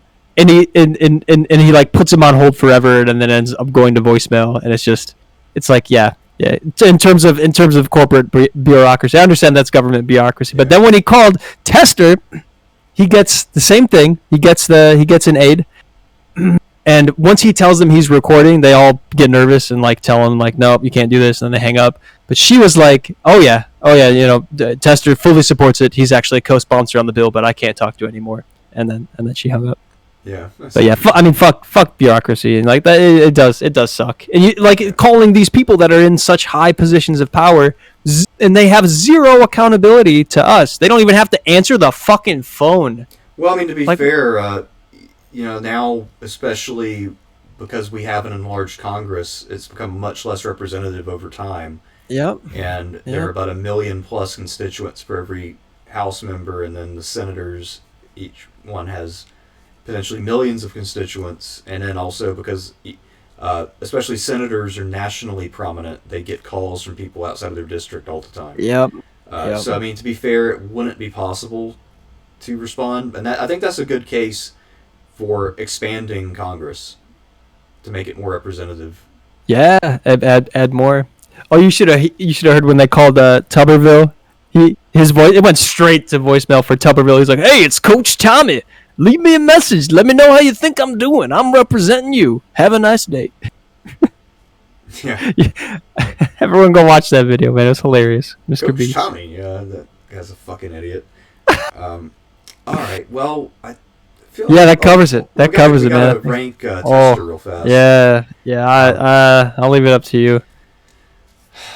Because I think he does a good job of representing both sides of the people in Montana, but it sounds like you're pretty sure he's taking money from some shady people. So look, the guy's for sale. I think if you look at the surface level of how much he influences legitimacy, it would seem like he's about average. He kind of does what the state wants, more or less, at least the Democratic half of it, somewhat.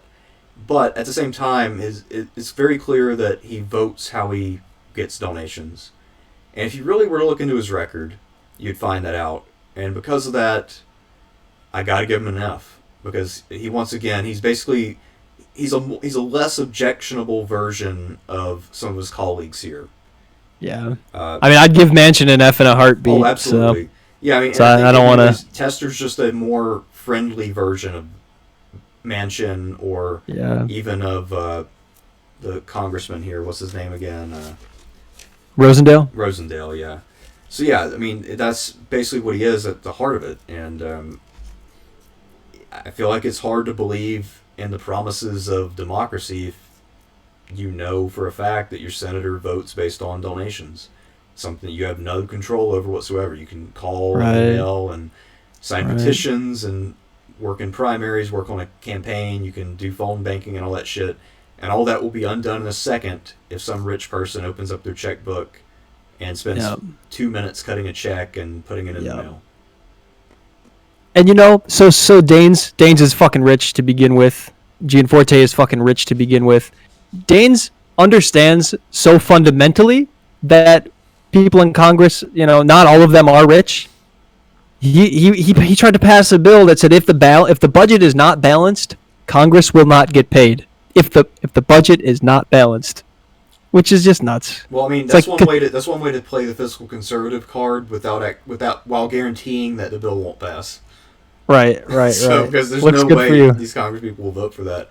I mean, although most of them are independently wealthy, so it wouldn't actually screw them that much. But actually, I wouldn't be surprised if, because I know a lot of them absolutely despise AOC, she's one of the few people who actually depends on her salary.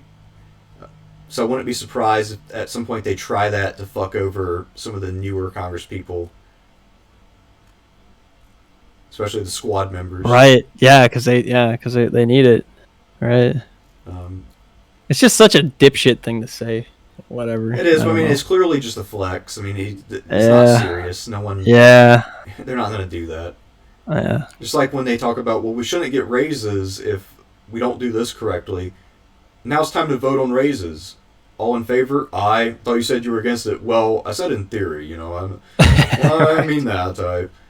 I mean, if my colleagues aren't going to do their job, why should I be penalized for not doing mine or for trying to do mine and failing? You know. Talking about principles, I mean in the abstract, you know. But give me my money, please.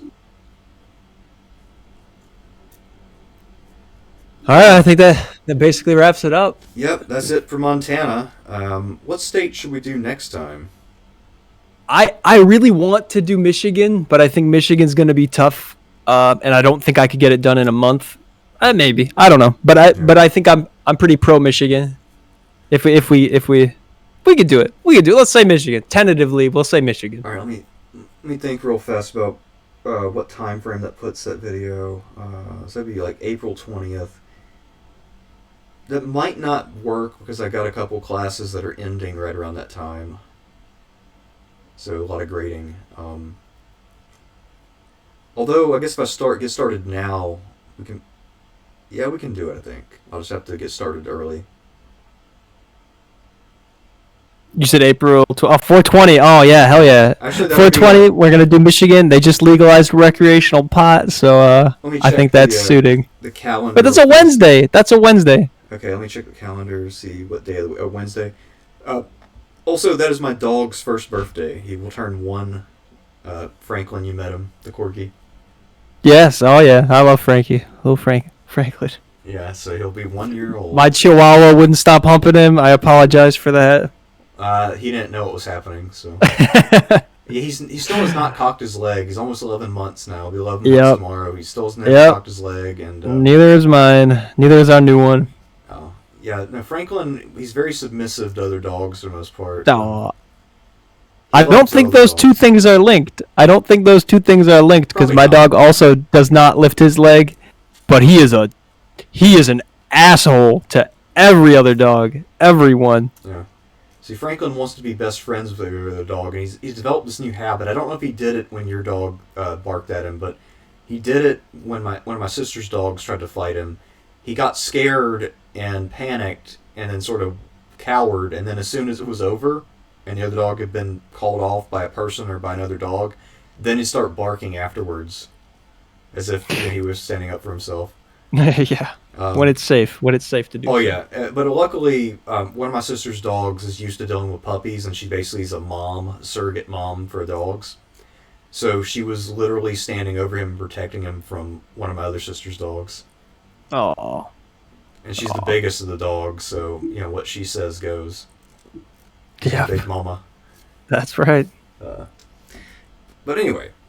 So that's it for this time. Next time we will be doing Michigan, which is a pretty important swing state. It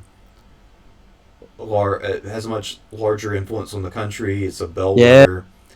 My hometown. I'm not from Detroit. My grandma's from Detroit. I stayed with her. My grandma actually lived on 8 Mile in Detroit, Michigan. Oh damn. But I'm from Michigan. I'm from north of 8 Mile, but still close. I've only been to Michigan one time.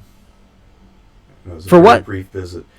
I just went up there to hang out with somebody once. That's about Nice.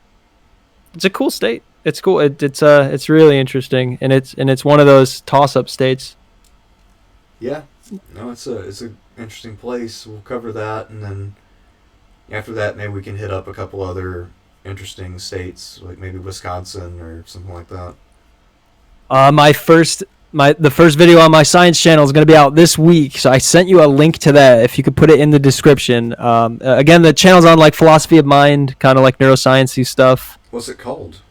It's called Self-Conscious, but the self is in parentheses because I'm gonna kind of explore the idea of how the self is constructed. Consciousness itself, where it comes from. So, yeah, if you're into that sort of thing, definitely check it out. All right. I mean, the first video should. Yet, or? Nope. The first video is going up this week, but you can still, if you go sub the channel, you'll get an alert when the video comes out. I'll also comment under this video when I do release it. It should be out this week by if you want to comment Monday on or that, Tuesday. I'll pin it once you get that up. Nice. I don't know if it'll let me comment a link, so I'll just put it in the description when I send it to you, and we'll go from there. All right, sounds good. All right, well, I'm gonna stop this video now. So anyway, yeah. Everybody, thank you for showing up, and we will see you next month. Man, no, we used 2 clips, if that, barely any clips. You're welcome, Letter W. You're welcome, man. Yeah.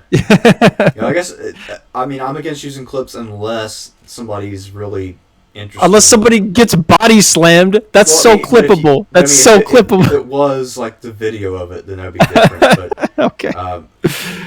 Yeah. Anyway, there are a lot of there are some politicians who actually have enough charisma to warrant footage. Like for instance, we're doing Ohio. I'd never show a Mike DeWine clip because that's basically human Ambien. Can we? Since most people have probably already clicked away. I'm gonna send you the one of the campaign videos for John Tester. It's all about his haircut. Have you heard of this? Have you seen this? Oh, it's fucking hilarious. Haircut. He's got a stupid military haircut. Yeah, let me see if I can pull it up really fast. All right. John Tester. Yeah, I didn't save it because I was like, we're probably not doing any clips. But let's see. I can't pull it up. Oh, that's all right. That's fine. I mean, everybody knows John Tester has a goofy haircut. He looks like he's a little kid who got forced into military school. Anyway, that's all we have for you this time. Next time we'll be doing the great state of Michigan. What's the motto of Michigan again? The new one? Fuck, I don't know. I haven't lived there in 10 years, man. Oh, well, whatever. Michigan. It's a state. It exists.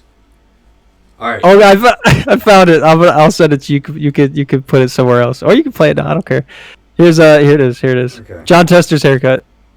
It's basically him walking around giving people his exact same haircut. So it's pretty ridiculous. God.